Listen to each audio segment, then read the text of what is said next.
Hello back and welcome to part 2 of building the favorite meals section. Let's go straight back into brackets. So let's continue formatting this section. Now the first thing we notice, and that we didn't correct yet, is this large distance between these two sections, which doesn't look natural. And that's because this section, like the other section as well, has a big padding which goes like until here.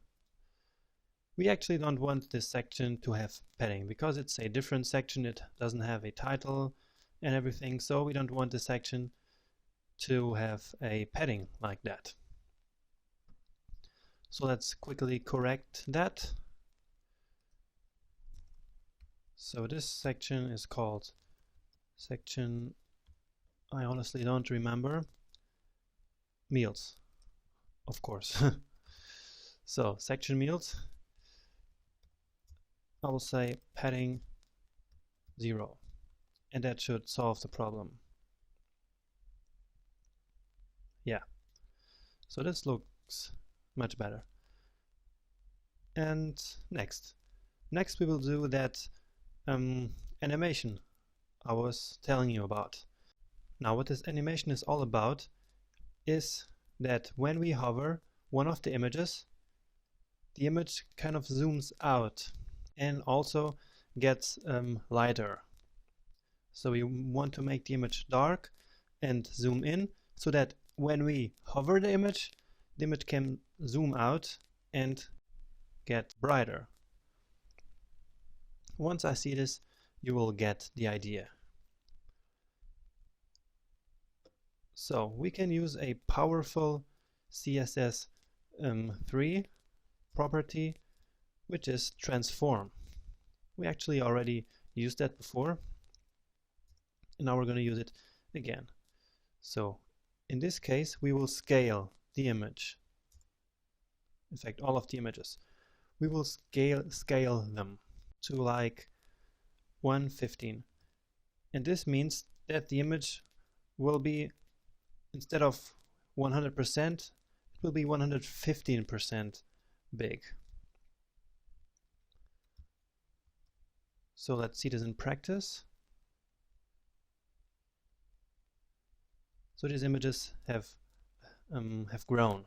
They are bigger than they are supposed to be, and you see they even go out of the browser width. It's even bigger than the browser now. And we will fix that in a moment, because we don't want these images to be bigger than their container, which is MealPhoto. So right now the image kind of overflows its container. So what can we do about this? There's a nice little property called overflow, and when we set it to hidden, then that overflow will not be visible, and we just see the part of the image which is still inside of the container. So let's see. Alright, so this is exactly what we want. And now what we want is to change that transform property when we hover the image, right? So let's do exactly that. And maybe you already see where this is going.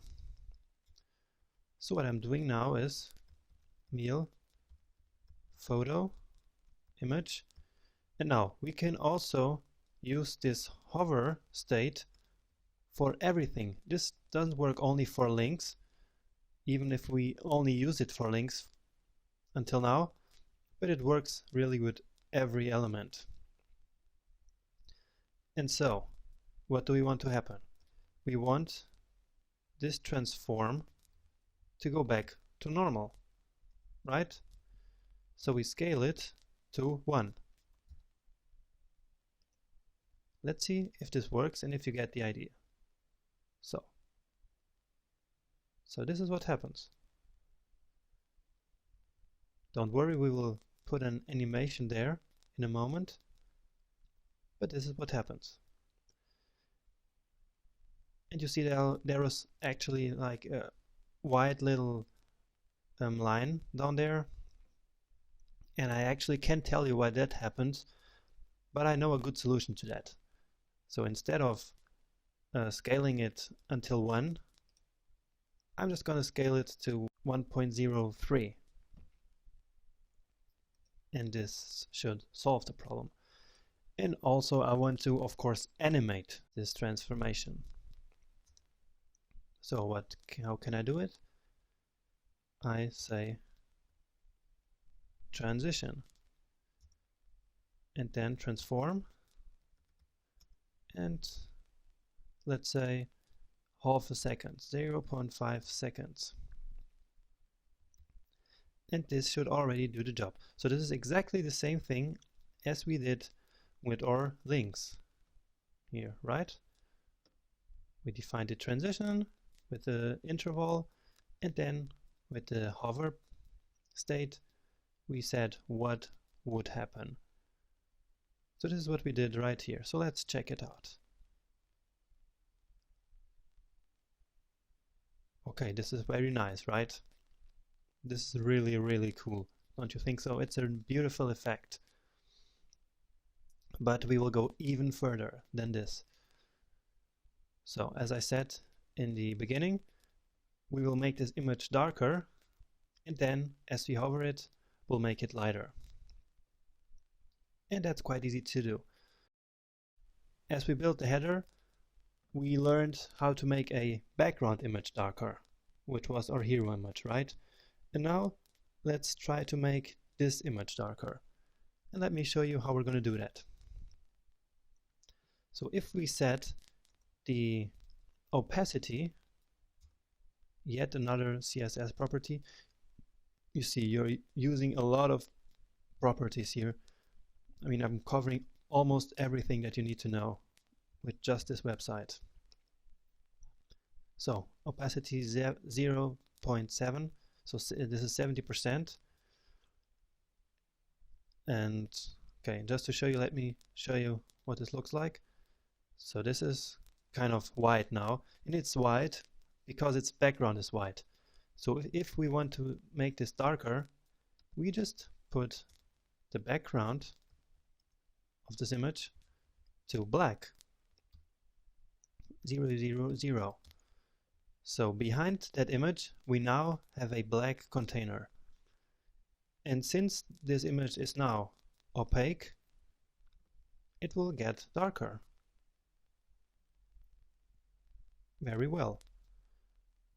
This looks really great, right?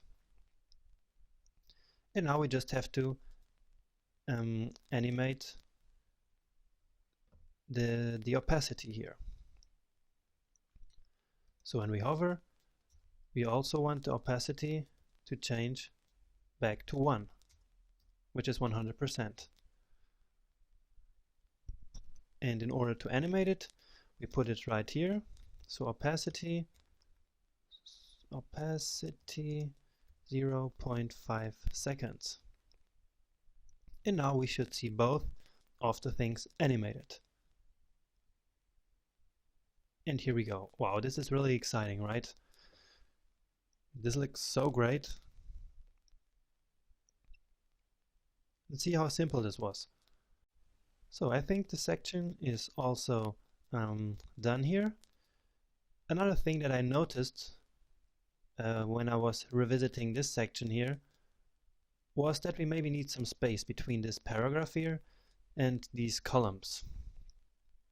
So what I'm going to do is to add some bottom margin to this paragraph. So it's, if you remember, it's the long copy class, and I will again make a little section here for that called futures. All right, because where is it? So it's this class, but I don't want to make a margin to all long copy class element that we will use throughout the website. So again, I'm using the long copy inside of the section futures. So let me just copy this. You See, this is a very usual practice.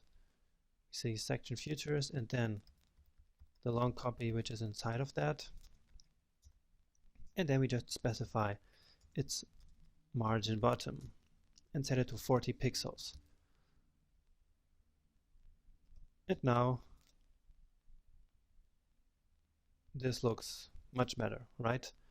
Okay, probably 40 was a little too much. Again, this is really designing in the browser, and it's really great. Yeah, this looks cool now. Don't you think so? So let me revisit the whole thing. We designed this section, everything beautiful. Then we did this section, and now we even have this powerful transition stuff. Wow, we've learned such a lot so far.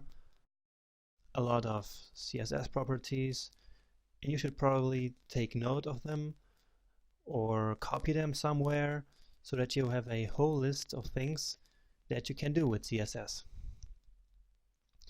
So that's it for now, and maybe you want to take a break now, or you can just join me in the next lecture where we will design our next section. So see you there, and bye.